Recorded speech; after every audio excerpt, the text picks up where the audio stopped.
Bonjour, comment va? I mean, aloha. Uh, Hello. How are you today? Well, um, I was going to talk about a little bit of French history today. So I'm sorry about that. I made a mistake. How to greet in English. Okay. Well, um, last week, of course, the United States had its 250th birthday. And France, of course, modern France, probably you know about that. Um, well, modern France, or Republic of France, was established after the Sun King, Louis the, I think, 16th. Yes. Then it was Well, French Revolution took the place in 1789. That would be the 13 years after the Declaration of Independence of the United States. So, uh, the United States of America is older Republican uh, country than Republic of France. However, today let's start looking at uh, the history of France from the ancient time. Well, first of all, uh, from the ancient, it is used to be called uh, Gaul in English. Uh, but a French probably say Gaule or something like that. Anyway, a long, long, long time ago, the land of France was called Gaul, yes, and the Celtic tribes lived there. In first century BCE, today more people started to use this term BCE, but traditionally we used to use BC, that stands for before Christ. But that is the Christianity flavor is just too obvious. So today, I make it more inclusive that everyone can use more easily. Then they use BCE. It means before common era. Common era means today. Means more people use it today.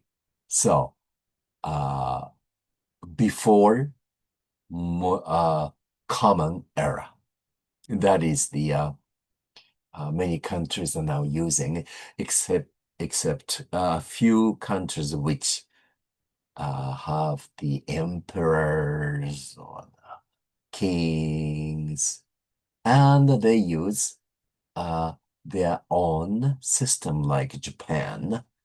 It's Reiwa the 8th this year.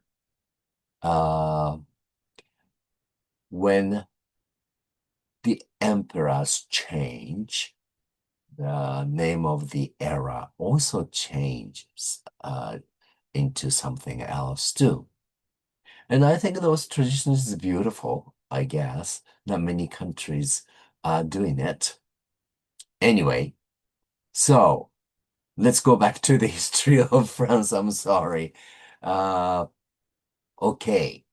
The land of France was called Gaul, and Celtic people or Celtic tribes lived there.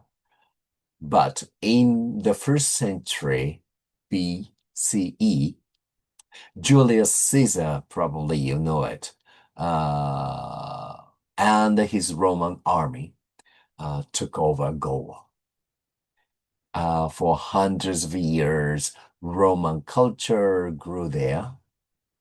They built roads and what we call it, that's aqueducts, where the water, especially drinking water, goes through a kind of like a duct, I would say, stone-made pipe or sometimes wooden-made pipe, and they make the bridge, sort of.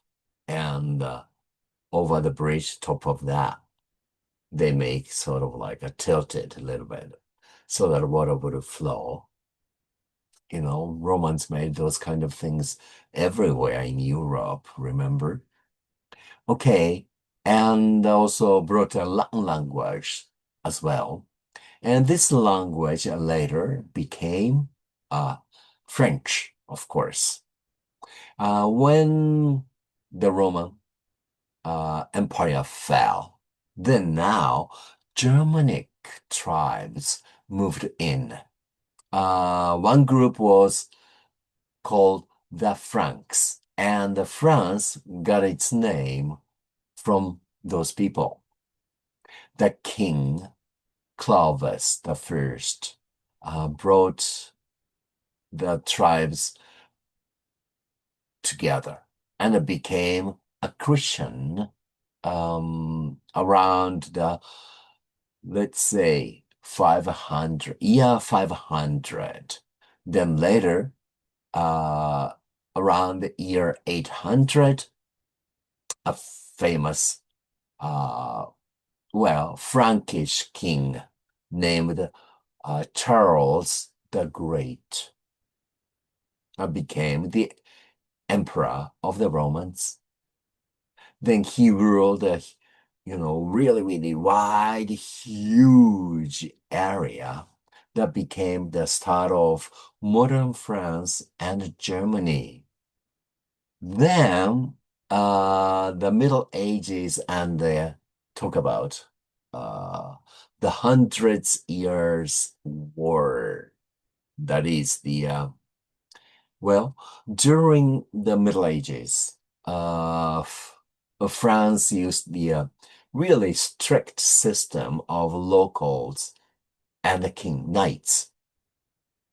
Local lords, the lord, landlord or somebody who is the top of the area and other people have to obey. And the knights, uh, those kind of like, I would say, army's leader. And the local lords had a lot of power, but the kings of France slowly made their own power stronger from Paris. But until then, those local lords and the knights were more powerful than even the king. But then slowly, of course, it's changing, especially Paris started it.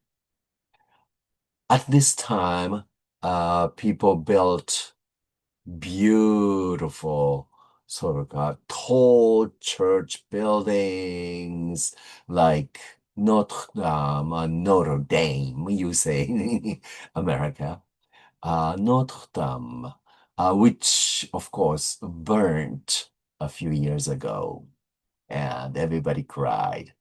But now they rebuilt and started to open for the public. But unfortunately, of course, it's not the original. That's a rebuild, unfortunately. Oh, that's a shame. But do you remember French President Macron cried seeing the burning church building, Notre Dame, and also what became after that, leftover, those burned things, and he really cried.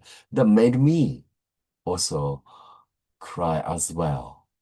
Well, now the Middle Ages. Probably you know the name. called uh, in English, uh, Jean Jeanne d'Arc or something like that, or Jeanne d'Arc. Uh, some people call it Jeanne d'Arc,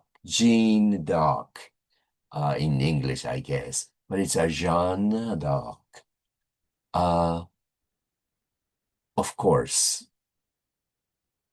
Jeanne d'Arc or something like that in Japanese, right? Jeanne d'Arc or Jeanne d'Arc or something like that.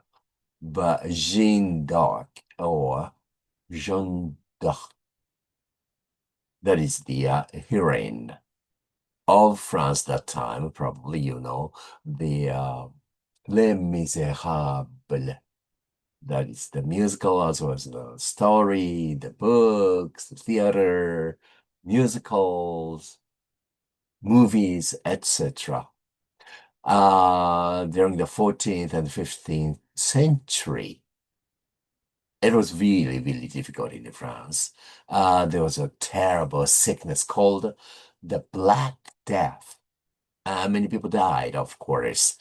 And also they had a long war against England called the Hundred Years' War from 1335, no, 1337 to 1453. And France was losing the war. But then a young farm girl named Joan of Arc appeared. And she said she heard a message from God. Then she led the French army, changed the war, and saved her country, France. Today, she's the great symbol of French love and strength, of course. Then, after that, absolute monarchy and the Sun-King time comes. So, after the Renaissance, French kings got total control of the country. And the most powerful king was Louis the 14th. Also, he was called the Sun King.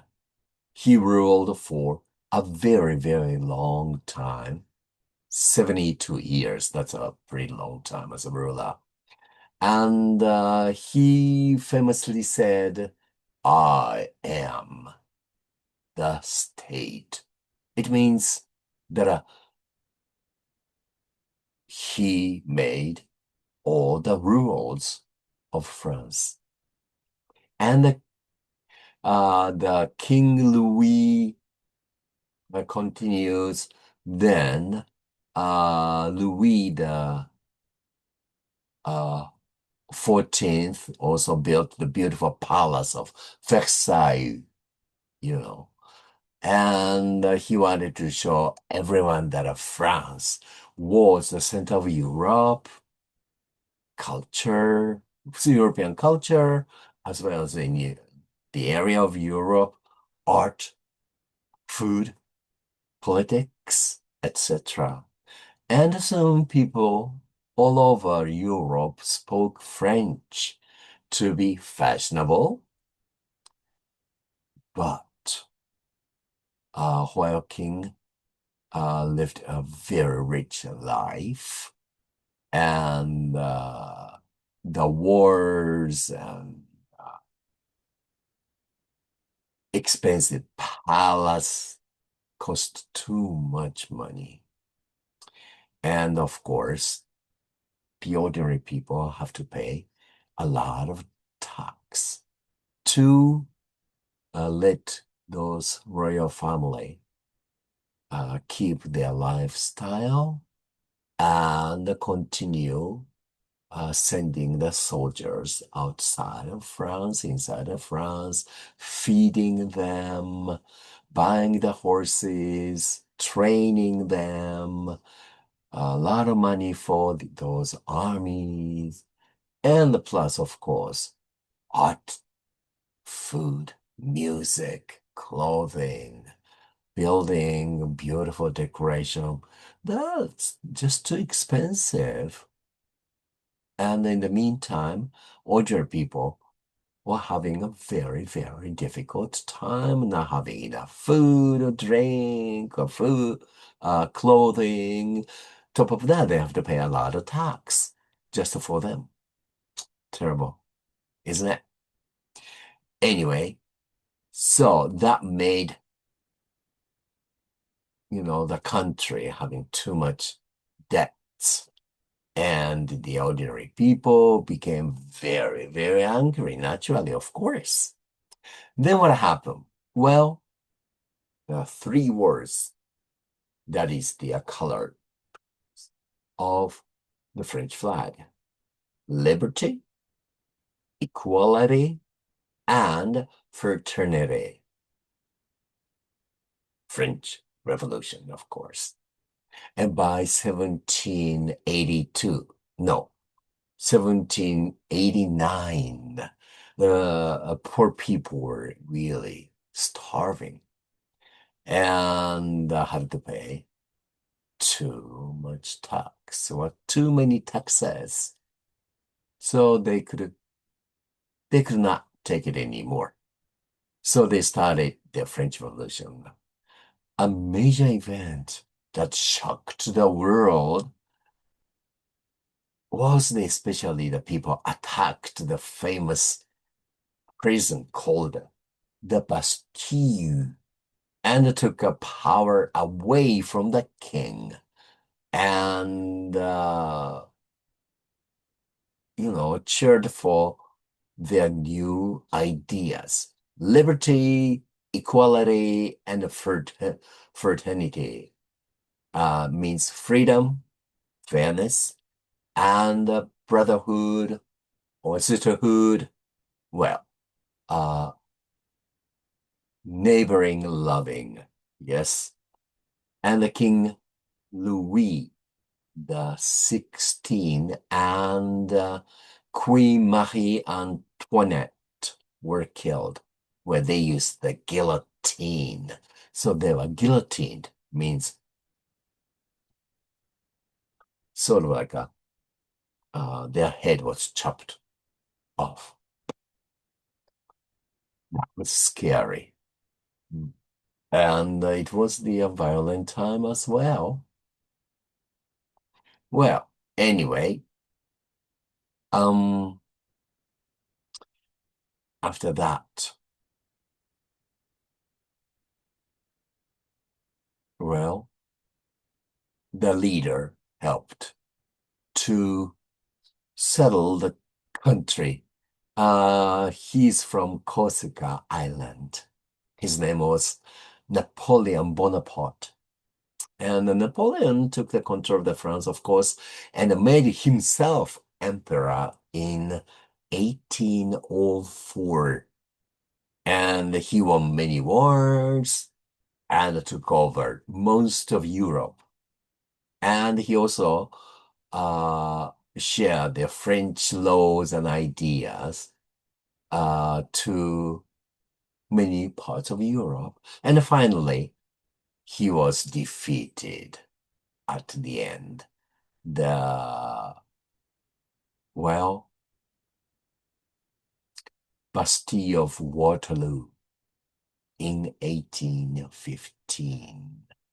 Then, okay, then after that, well, de Gaulle time comes. That is well, in the 19th century, about 200 years ago, about 250 years ago, France changed its government many, many, many times, moving between kings, emperors, and republics. But in the 20th century, brought the biggest problems. Of course, the world wars. And France was a main battlefield in the World War, the first one, between 1914 to 1918. And many people died, of course, but then France won the war. And only 20 years later, in World War, the Second World War, or World War II, Nazi Germany invaded Paris. Well, it means France. So, Nazi Germany invaded over France, of course. Even though it was very, very dangerous, of course, but then ordinary French citizens fought back secretly. Uh, like, well, they call it maquis. It means they are resistant. I tell you, my grandmother was one of them. He was killed though. Anyway, um, well, then after at the same time, General Charles de Gaulle was Charles de Gaulle led the French army from London. In 1944, Paris was set free because Nazi Germany, they lost. And France won the war uh, with, okay, its allies, of course, finally. But then once it was under German control, of course. But the people did not want to admit with it. So they kept fighting with other their allies, means same group of countries. And of course, at the time, Japan was their enemies because Japan, Germany, and Italy were another team, right?